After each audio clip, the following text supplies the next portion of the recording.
नमस्कार सभी को, कैसे आप सभी लोग। मैं कनिका एक बार फिर से आप सभी का हार्दिक स्वागत करती हूँ टीचिंग माय रोजगार विद अंकित में। देखिए, अभी हाल फिलहाल में एलटी ग्रेड को लेकर एक अपडेट आई है। आयु से लेकर जो है संबंधित विषय है, मतलब कि आयु की वजह से जो है आयु बढ़ाने की मांग की जा रही है। क्या इस वजह से एलटी ग्रेड की परीक्षा जो है वह टलेगी या नहीं टलेगी, ये बच्चों के मन में जो है वह एक डाउट है। आइए इसको जो है वह क्लियर करते हैं। ये जो है ये खबर आपने देखी होगी, जिसमें लिखा हुआ है कि शिक्षक भर्ती में आयु सीमा में छूट देने पर सहानुभूति पूर्वक विचार करे सरकार, ये कोर्ट कह रही है। यानी कि एलटी ग्रेड शिक्षक भर्ती 2025 में आयु सीमा में छूट की मांग को लेकर याचिका पर कोर्ट ने दिया निर्देश। ये पूरी की पूरी खबर है।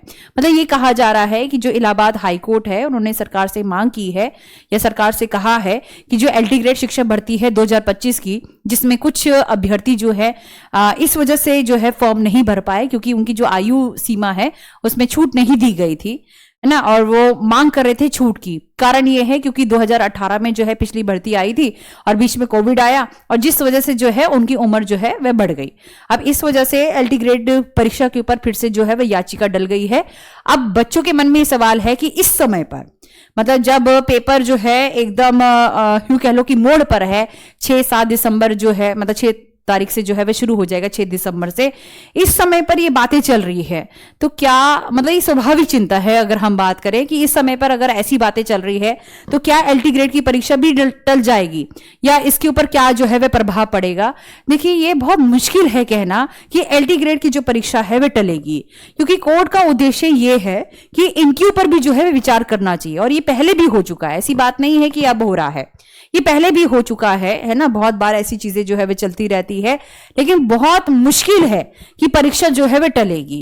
क्लियर है बात। तो परीक्षा रोकने का आदेश जो है वह कोर्ट नहीं दे सकता है, इसलिए बेफिक्र रहे कि परीक्षा जो है वह टलेगी या नहीं टलेगी। परीक्षा टलने के बहुत कम चांसेस है, अगर हम वास्तविकता को देखें तो बहुत कम जो है वह चांसेस है। हाँ, इतना जरूर कर सकती है कि अगर जिनकी उम्र जो है वह ऊपर नीचे हो गई है तो उनके लिए एक अलग तिथियां जो है बना सकती है, वह अलग हो सकता है, लेकिन परीक्षा टलने के चांसेस जो है वह बहुत कम है अगर हम बात करें। क्लियर है बात, समझ में आ रही है। इसलिए जो परीक्षाओं की जो तिथियां हैं वह वही रहेगी और टलने के चांसेस जो है वह कम है। इसलिए अपनी तैयारी को जो है बरकरार रखिए, ये बहुत इंपॉर्टेंट है। परीक्षा की तारीख जो है वह बहुत जल्दी नहीं बदलने वाली है इस आयोग के द्वारा। तो क्लियर है बात। तो एक बात तो ये है, और दूसरी बात ये है कि एक मन में उदासीनता अभी भी है, क्योंकि अभी तक जो है वह नए अध्यक्ष का चुनाव नहीं हो पाया है ना। नए अध्यक्ष किस तरीके से जो है उनको चुने, इसके ऊपर सिर्फ और सिर्फ निर्णय लिया जा रहा है। यानी कि एक और जो है वह बैठक बैठी थी, उत्तर प्रदेश शिक्षा सेवा चयन आयोग की मंगलवार को बैठक हुई, और हालांकि औपचारिक ही रही, यानी कि एक ऑफिशियल बैठक रही, जिसमें किसी प्रकार का, सोचो मतलब ऑफिशियल है, ऑफिशियल के बावजूद किसी प्रकार का कोई निर्णय हुआ ही नहीं। तो ऐसा होना चाहिए कि निर्णय जो है, यानी कि एक सार जो है वह निकलना चाहिए। कोई सार नहीं निकला, कोई निर्णय नहीं निकला। नए अध्यक्ष की नियुक्ति का इंतजार अभी भी जो है वह जारी है, ये ध्यान रखिएगा। जब तक नए अध्यक्ष नहीं आते हैं महोदय जी, तब तक यूपी टेट की परीक्षा होना बड़ा ही मुश्किल है, ये ध्यान रखिएगा। यूपी टेट की परीक्षा होना बहुत मुश्किल है, और साथ में जो टीजीटी जो आपकी भर्ती है, जो इसकी जो परीक्षा है वह भी मुश्किल ही लग रही है, क्योंकि अभी तक नए महोदय जो है वे नहीं आए हैं। देखते हैं कि क्या होता है क्या नहीं होता है, लेकिन सबसे बड़ी बात यह है कि इसके ऊपर अभी कोई काम नहीं चल रहा है। अभी तो ये चर्चा की जा रही है कि नए जो अध्यक्ष है उनका चुनाव हम कैसे करें, उनके लिए जो नियुक्ति है, उनकी नियुक्ति को लेकर जो है कई तरह की चर्चाएं हो रही है। चर्चाएं इसकी भी होनी चाहिए जो कि नहीं हो पा रही है, सिर्फ और सिर्फ नियुक्ति के ऊपर जो है वो चर्चाएं हो रही है। देखिए, जब हम किसी को अपॉइंट करते हैं, किसी की नियुक्ति करते हैं, वो बात ठीक है कि उसके ऊपर चर्चा होनी चाहिए कि किस तरीके से हम अपॉइंट कर सके, या कैसे हमें उनको जो है मतलब किस क्या क्या जो है क्वालिफिकेशन वगैरह होनी चाहिए, वो बात अलग है। लेकिन सबसे बड़ी बात ये होती है कि जो पिछला किया कराया है, जो पिछली चीजें छूट रही हैं, उसको जो है उसके ऊपर भी साथ साथ में काम करना चाहिए यदि हम बात करें। मतलब एक यही ऑफिशियल और साइंटिफिक तरीका होता है चीजों को आगे लेके जाने का। फिलहाल हम कुछ नहीं कह सकते हैं इसके ऊपर, तो इसलिए मैं आप सभी से यही कहूंगी कि बहुत सारे बच्चे यूपी टेट की परीक्षा की तैयारी कर रहे हैं, वे करिए, मैं मना नहीं है, क्योंकि इन्होंने ये तो नहीं कहा कि उसको हम रद्द कर देंगे, लेकिन कब करेंगे वह बहुत बड़ी मतलब एक सोचने वाली बात होगी।